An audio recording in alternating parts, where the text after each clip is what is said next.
आज हम बात करेंगे कुछ ऐसे 3 पौधों की जो हमारे इंडोर प्लांट्स हैं, और क्योंकि उनका नेचर और स्वभाव, बिहेवियर, जो भी उनका कैरेक्टरिस्टिक्स है एक दूसरे से मैच करता है, तो आज हम इन 3 पौधों की बात करेंगे जो एक जैसे हैं, सिमिलर हैं, और उनका बिहेवियर भी बिल्कुल एक जैसा है और देखने में तो इतने खूबसूरत लगते हैं कि मैं क्या ही बताऊं। जो भी लोग जिनके भी घर में ये पौधे होते हैं, मुझे लगता है वह बहुत ही खुश होंगे, क्योंकि इनकी जो ग्रीन लीव्स होती हैं वो बहुत ही खूबसूरत लगती हैं देखने में, और तीनों ही प्लांट्स एक से बढ़कर एक हैं। तो चलिए आज बात करते हैं हम अपने इंडोर प्लांट्स की। नमस्कार दोस्तों, मेरा नाम डॉक्टर शैल सिंह है, और आप अगर मेरे चैनल पे नए हैं तो प्लीज़ मुझे सब्सक्राइब कर लीजिए, लाइक कर लीजिए, शेयर कर लीजिए और कमेंट करते रहिए, और वीडियो को अंत तक ज़रूर देखिए। पहले पौधे का नाम जो हमारा इंडोर प्लांट्स है वो एपीफ्रेमनम ऑरियम है। इसे साइंटिफिकली कहते हैं, बट इसका जो कॉमन नेम है इसे कॉमनली हम पॉथोस भी कहते हैं, और वैसे इसे हम डेविल एवी भी बुलाते हैं। बहुत ही खूबसूरत प्लांट होता है। इसकी जो पत्तियां होती है वे मनी प्लांट के जैसे ही होती हैं लगभग, बट इसमें अंतर क्या होता है कि इसकी पत्तियां मनी प्लांट्स की पत्तियों से थोड़ी छोटी होती, वेरीगेटेड लीव्स होती हैं, और ये 2 शेड में होती हैं। हल्का सा एक वाइटिश पोर्शन होता है और एक हल्का सा ग्रीन पोर्शन होता है, थोड़ा शेडेड होती है, तो देखने में बहुत खूबसूरत लगती हैं। और ये एक वेरीगेटेड प्लांट है, और जो सबसे इम्पोर्टेंट चीज़ है कि ये बहुत ही लो मेंटेनेंस वाला प्लांट है। इसकी बहुत ज़्यादा केयर नहीं करनी होती है।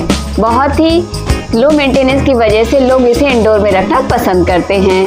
और यह एक क्लाइंबिंग प्लांट है, और प्रोपगेशन भी इसका बहुत आसानी से हम कर सकते हैं, क्योंकि इन तीनों ही प्लांट्स में नोड्स होते हैं, और नोड्स की नीचे से कटिंग करके हम इसका प्रोपगेशन कर सकते हैं। तो सोचिए कितना आसान है इन्हें प्रोपगेट करना भी।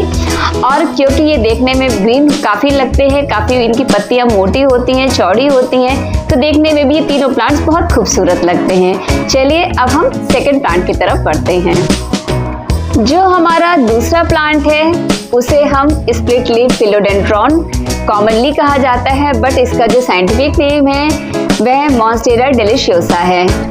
और वैसे ये जो प्लांट होता है इसकी एक बहुत खास बात मैं आपको बताती हूँ। इसकी पत्तियाँ काफ़ी बड़ी होती हैं और काफ़ी ग्रीन और काफ़ी मोटी मोटी होती हैं। यकीन मानिए इतना खूबसूरत होता है कि मैं क्या बताऊँ। और इसकी जो सबसे अच्छी बात होती है फेनेस्ट्रेशन।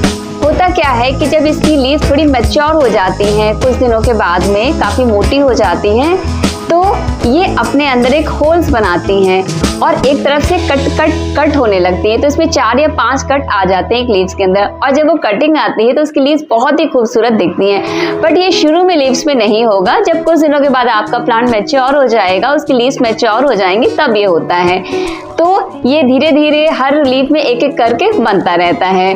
तो इसकी लीफ भी बहुत खूबसूरत होती है। ये भी एक क्लाइंबिंग प्लांट है। इसे भी हमें एक सहारा देना होता है ऊपर चढ़ने के लिए, क्योंकि यह भी मनी प्लांट की तरह ही जो प्लांट्स होते हैं, जो क्लाइंबिंग प्लांट्स होते हैं, ये भी उसी की तरह होता है। बट डिपेंड करता है, कुछ लोग इसे कई बार पेड़ का सहारा दे देते दूसरे पेड़ों का, तो उस पर भी ये चढ़ के ग्रो करने लगते हैं। तो आप कोई स्टिक का सहारा दे सकते हैं, या आजकल एक जो बीच में हम लगाते हैं सपोर्ट देने के लिए, जो स्टिक्स बाजार में आती है, उस पर से भी आप इसे सपोर्ट देके लगा सकते हैं। देखिए तीनों ही प्लांट्स जिनके बारे में बता रही हूँ, क्योंकि ये इंडोर के प्लांट्स हैं, तो इन्हें एक डायरेक्ट सनलाइट बिल्कुल ही नहीं चाहिए।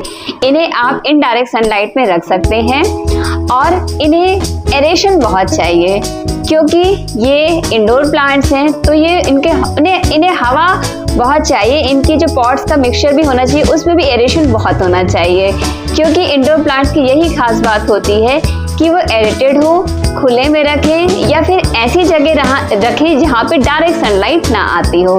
तो ये तीनों ही प्लांट के बारे में जो बता रही हूँ, ये बात हमें ध्यान रखनी है कि इसे डायरेक्ट सनलाइट में नहीं रखनी है, अदरवाइज इनकी पत्तियाँ सूख जाएंगी और ये खराब हो जाएंगे कुछ ही दिन में।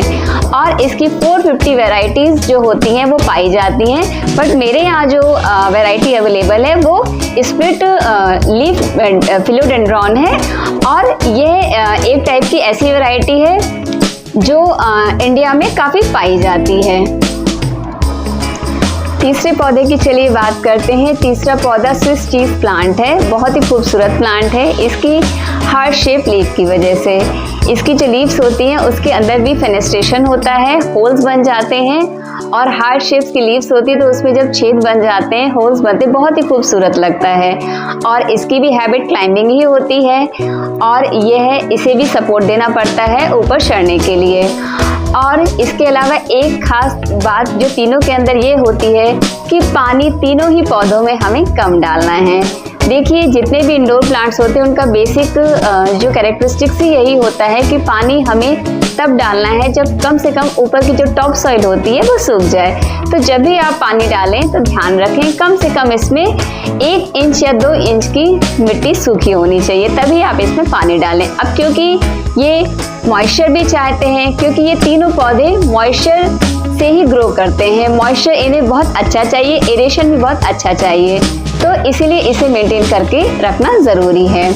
चलिए अब एक छोटा सा वीडियो देखते हैं और तीनों पौधों के बारे में जानते हैं, इन्हें कैसे प्रोपगेट करना है, कैसे लगाना है अपने गार्डन में, और कैसे इनकी मेंटेनेंस करनी है। चलिए वीडियो देखते हैं और समझते हैं इस प्रोसेस को कैसे किया जाता है। डेविल एवी, पोथोस, स्विस चीज़ प्लांट और स्प्लिटली फिलोडेंड्रॉन तीनों एक ही कैरेक्टरिस्टिक्स के पौधे हैं, तीनों ही इंडोर प्लांट्स हैं। इनकी देखभाल करने के लिए सबसे पहले हमें ज़रूरी है कि जो भी हमारी कटी फटी लीव्स हैं, ड्राई लीव्स हैं, जो ख़राब लीव्स हो रही हैं, उसे हमें प्लांट से हटा देना है। और सबसे आसान तरीका होता है, देखिए इस तरह से जो प्लांट्स आप देख रहे हैं कि ये इसकी जो लीव्स हैं और इसके जो ब्रांचेस हैं वो नीचे लटक रही हैं। अब इन्हीं ब्रांचेस की जो नोट्स होती हैं उसकी नोट से हमें कटिंग करनी है इसे प्रोपगेट करने के लिए। ये देखिए नोट्स इसमें आपको दिख रही होंगी।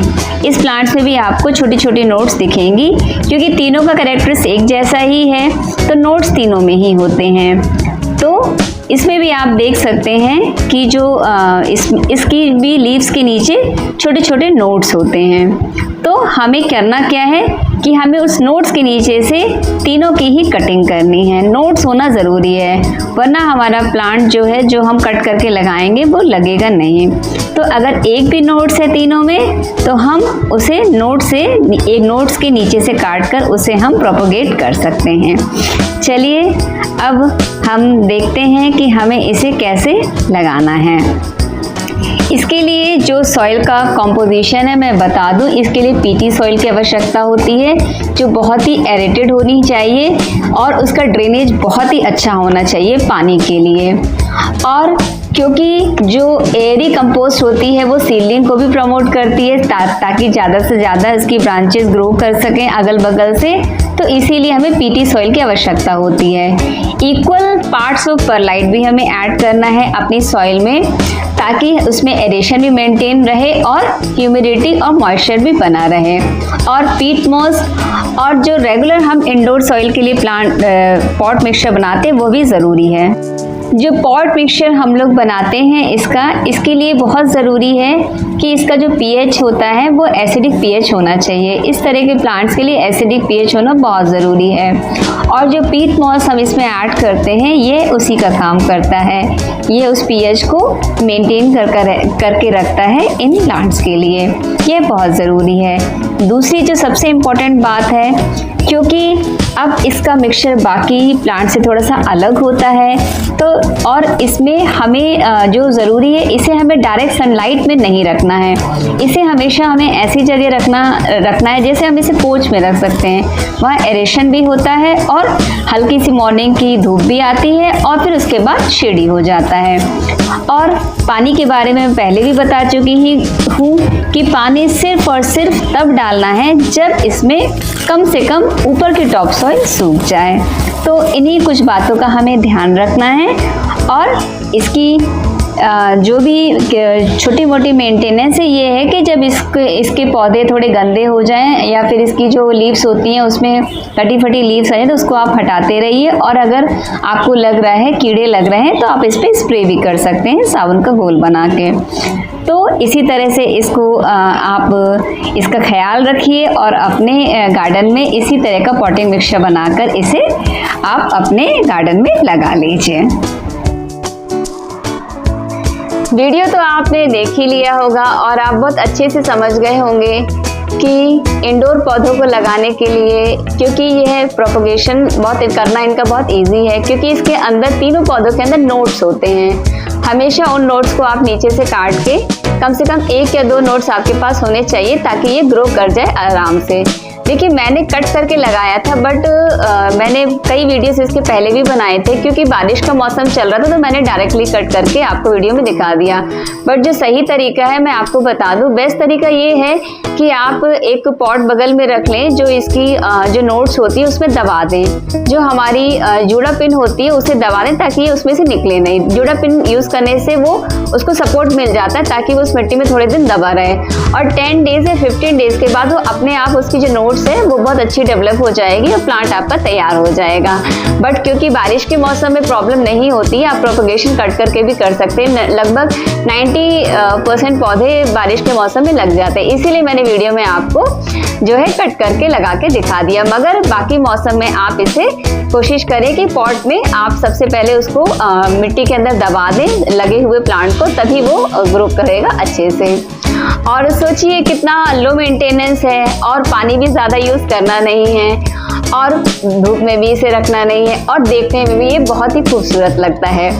और अगर हो सके तो आप इसे अपने इंडोर प्लांट्स में ज़रूर शामिल करिए। बट एक चीज़ याद रखिएगा, अगर आपके घर में कोई पेट है तो पेट से इसे थोड़ा दूर रखिएगा, क्योंकि ये टॉक्सिक होता है पेट्स के लिए। कोशिश करें कि ये उसकी पत्तियों को ना खाए और ध्यान रखिएगा पेट का, तो इसे हो सके तो उनसे दूर रखने की कोशिश करें क्योंकि ये टॉक्सिक होता है। तो इसी तरह से आपको इसकी मेंटेनेंस करनी है और अपने घर में इसे ऐड करना है। और अगर वीडियो अच्छा लगा हो तो प्लीज़ मेरे चैनल को सब्सक्राइब कर लीजिए, लाइक कर लीजिए, शेयर कर लीजिए और कमेंट करते रहिए। Thank you.